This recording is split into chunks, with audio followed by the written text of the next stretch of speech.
Imagine being told that the world doesn't need your invention. Imagine spending years building a machine nobody believes in. And then watching that machine become the foundation of one of the biggest industries on Earth. Karl Benz wasn't born rich. His father was a locomotive driver who died when Karl was only 2. But decades later, one strange three-wheeled machine would change transportation forever. And the most surprising part? Benz didn't just invent a car. He helped create an entirely new industry. Karl Benz was born in 1844 in Mollberg, Germany. His childhood was far from easy. When Karl was just 2 years old, his father died, leaving his mother to raise him. Despite their financial struggles, his mother was determined to give him an education. That decision would eventually change automotive history. Karl studied engineering at the Karlsruhe Polytechnic. While most people saw machines as tools, Benz saw something bigger. He became fascinated by engines and transportation. At the time, the world depended on horses, trains, and horse-drawn carriages. The idea of a practical vehicle that could move by itself seemed almost impossible. But Benz asked a question that would change the world. What if transportation didn't need a horse? After completing his education, Benz worked for several engineering companies. But working for someone else wasn't enough. He wanted to build his own machines. He eventually moved to Mannheim and began developing engines. The early years were difficult. Money was tight. Businesses failed. And his dream seemed financially impossible. But Benz refused to give up. In 1883, he helped establish Benz & C, a company focused on manufacturing stationary engines. The business began generating revenue. And that money gave Benz something incredibly valuable. The opportunity to continue working on his real obsession. The automobile. Benz didn't simply want to attach an engine to an existing horse carriage. He wanted to create an entirely new machine. The engine. The chassis. The steering. The transmission. Everything had to work together. And that created enormous engineering problems. Instead of using 4 wheels, Benz developed a 3-wheeled vehicle. It looked strange. It was lightweight. And its engine produced less than 1 horsepower. By today's standards, it was unbelievably weak. But power wasn't the point. Benz was solving a much bigger problem. How could an engine actually move a person along a road? In 1885, Benz completed his motorwagen. And on January 29, 1886, he filed a patent for his gasoline-powered vehicle. Patent number 37435. That document would become one of the most important patents in transportation history. Benz had created something the world had never seen before. A practical gasoline-powered automobile. But creating the technology was only half the battle. There was another problem. Nobody knew if they wanted it. People didn't trust the machine.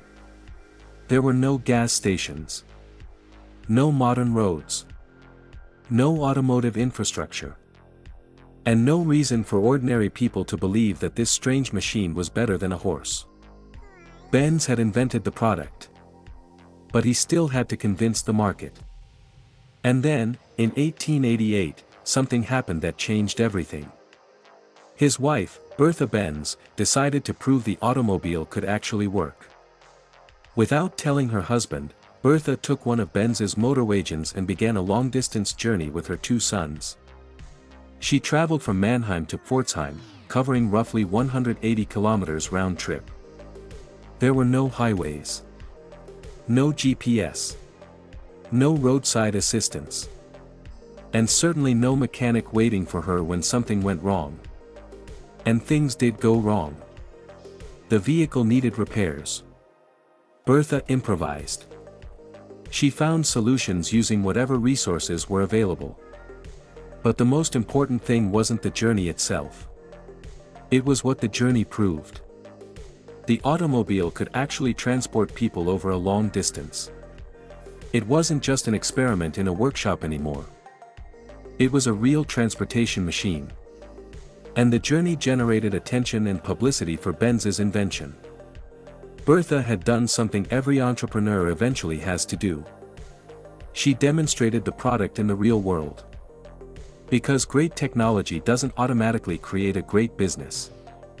People have to believe in it. Benz continued improving the automobile.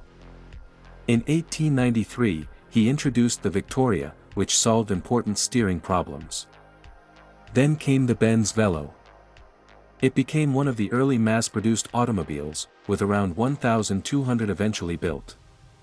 And now, something extraordinary was happening. Karl Benz was no longer simply an inventor. He was becoming an industrial entrepreneur.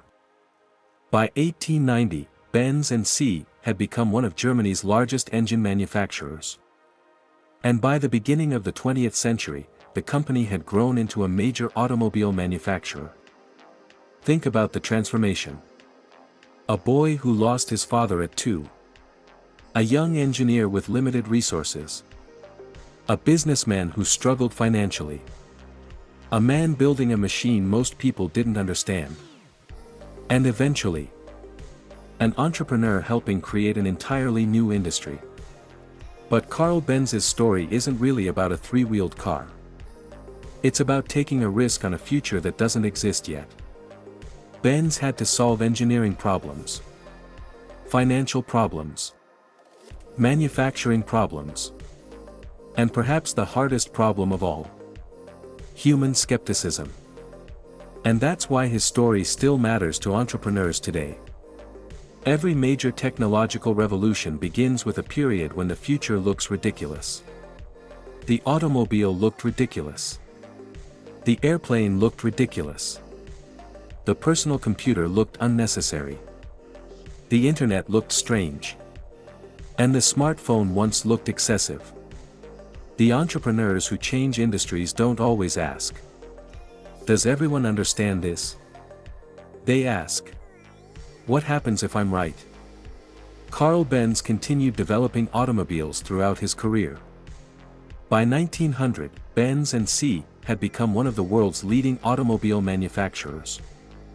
The company would eventually become part of the industrial history that led to Daimler-Benz. And in 1926, Benz and C merged with Daimler Motorengesellschaft.